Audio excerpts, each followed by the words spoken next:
os fariseus vieram a Jesus para tentá-lo. Quem não sabe, esses fariseus aí eram os metidos à besta dos judeus, tá? Eles eram os que tinham fundado a sinagoga, eles se davam o direito de interpretar as leis de Moisés, mas Jesus não dava muita moral para esse povo. É para eles que Jesus disse que vocês esvaziam a bolsa das viúvas com orações intermináveis. Era costume na época, quando o homem morria, que a viúva utilizasse uma boa parte da herança dela, pagando o pessoal da sinagoga para fazer orações, tá? Jesus gostava tanto desse povo aí que Jesus disse que eles eram túmulos caiados, branquinho por fora, cheio de podridão por dentro. Então esse povo aí queria pegar Jesus, tá? Então eles pegaram Jesus para tentá-lo. Perguntaram para Jesus: é permitido ao homem repudiar sua mulher por qualquer motivo? Esse pessoal conhecia a lei de Moisés. Eles queriam pegar Jesus. Se Jesus falasse assim, pô, mas e a caridade? Vai repudiar a mulher? Se Jesus falasse não, vamos ver que Jesus saiu dessa. Não lesse que aquele que criou o homem desde o início, os criou macho e fêmea. Que início é esse? Esse início aí é quando, na evolução do princípio espiritual, que não é espírito ainda, ele passou pelo reino mineral, aprendeu as combinações atômicas todas, passou pelo reino vegetal, aprendeu a circulação da seiva, fotossíntese, tudo aquilo que se aprende no reino vegetal. Animal aprendeu todos os instintos. Quando ele estava para dar um upgrade, ele entrou no reino hominal. O reino hominal, ele tem tudo aquilo que foi aprendido nos outros reinos. A parte instintiva, perfeita. Mas ele é simples e ignorante. Só que por ser simples e ignorante, ele é perfeito.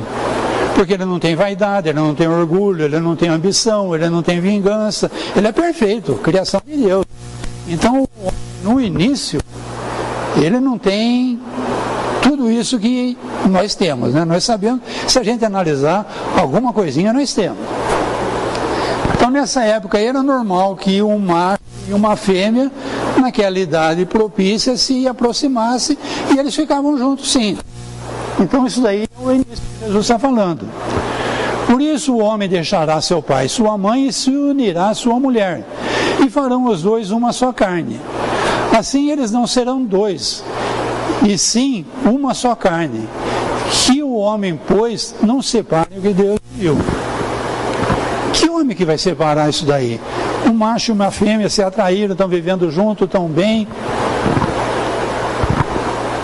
Nós vamos chegar lá, mas isso daí é ambição, é um monte de coisa aí que vai entrar no meio, porque esse homem primitivo que ele falou lá em cima, ele deixou de ser primitivo. Ele adquiriu orgulho, ambição, vaidades, um monte de coisa que ele não tinha quando ele era primitivo, tá? Então já não é mais o mesmo homem, tá? Por que então retrucaram eles? Ordenava Moisés que o marido desse à mulher um escrito de separação e a despedisse. Então, pela lei de Moisés, bom, Moisés era um cara, muita sapiência, tá? Ele foi criado nos palácios dos egípcios, ele estava no meio dos faraós, dos sacerdotes, ele tinha um conhecimento formidável, tá? E era uma mediunidade formidável. E ele recebeu um comunicado mediúnico dizendo que ele tinha que libertar o povo hebreu da servidão no Egito. Só que o povo hebreu era escravos dos egípcios. Não tinham essa cultura que nós estamos falando dos egípcios tinham, nem que Moisés tinha. Então Moisés, além de um médium formidável, trouxe o pensamento dos espíritos superiores para aquele povo que ele está liderando, ele teve que ser um Moisés legislador também. Esse povo era dividido em 12 tribos, um brigava com o outro, não se entendia de jeito nenhum. Para vocês terem uma ideia, Moisés ficou 40 anos circulando com esse povo no deserto, para ir morrendo aqueles mais velhos, mais turrão, nascendo mais novo, que estavam recebendo uma nova educação, e ele ia mudando esse povo aí, tá? Então, muito do que a gente encontra na Bíblia, realmente a lei de Moisés diz que o homem pode dar carta de divórcio, sim. Mas por quê? Porque o homem naquela época lá era complicado, tá? Moisés teve que agir como legislador. Isso não tem nada a ver com lei de Deus, tá? Foi por causa da dureza do vosso coração que Moisés permitiu despedisseis vossas mulheres. Mas no começo não foi assim. Lá no começo, o homem era primitivo. Por isso eu vos declaro que aquele que despede sua mulher, a não ser em caso de adultério, e desposa outra, comete adultério. E que aquele que desposa a mulher que o outro despediu, também comete adultério. O que é esse negócio todo de adultério aí? Nessa época aí, Moisés, se você falasse que a mulher adulterou, ela era condenada a morrer lapidada, pedrada, tá? E o homem? Não, o homem é o homem, pô. Quem tem que morrer empedrado é a mulher, pô. Então por isso que Jesus entrou com essa história aqui, ó. Vocês lembram quando trouxeram uma mulher que foi pega em adultério para Jesus? Também a mesma coisa.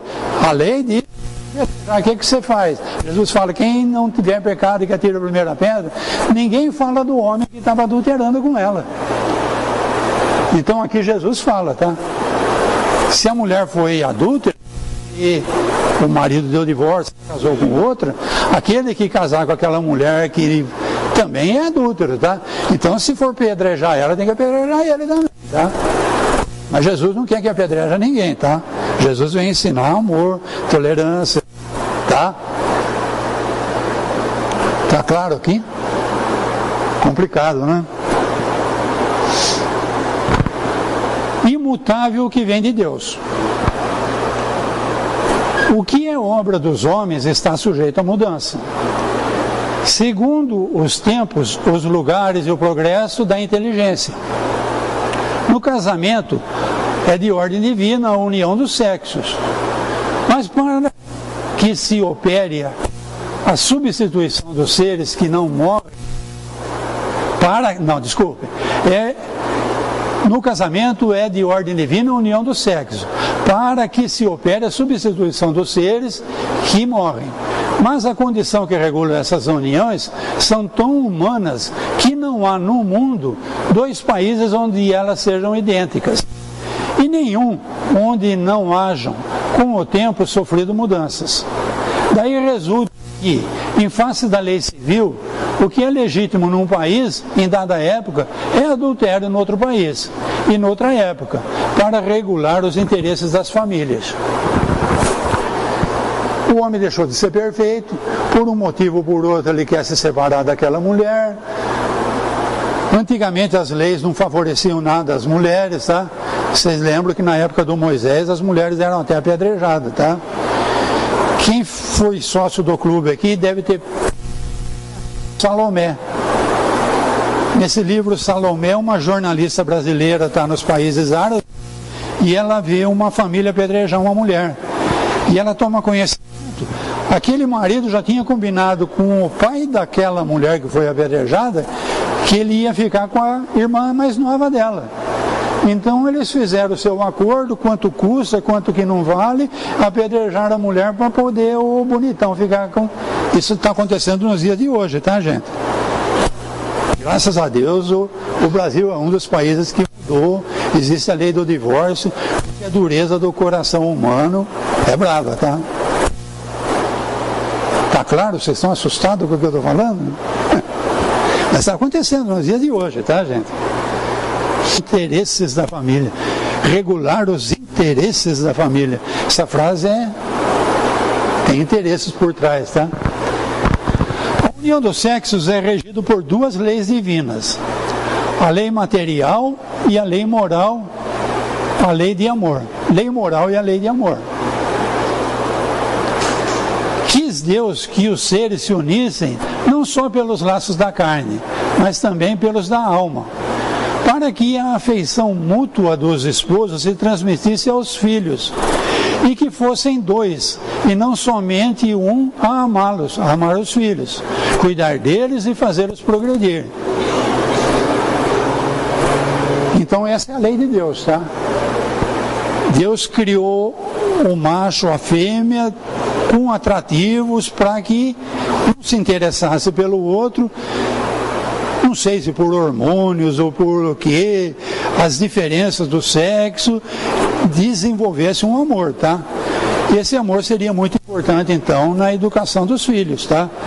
Um homem e uma mulher dando exemplos, que o Márcio falou aqui, para um filho em formação, é muito melhor do que só um pai ou só uma mãe.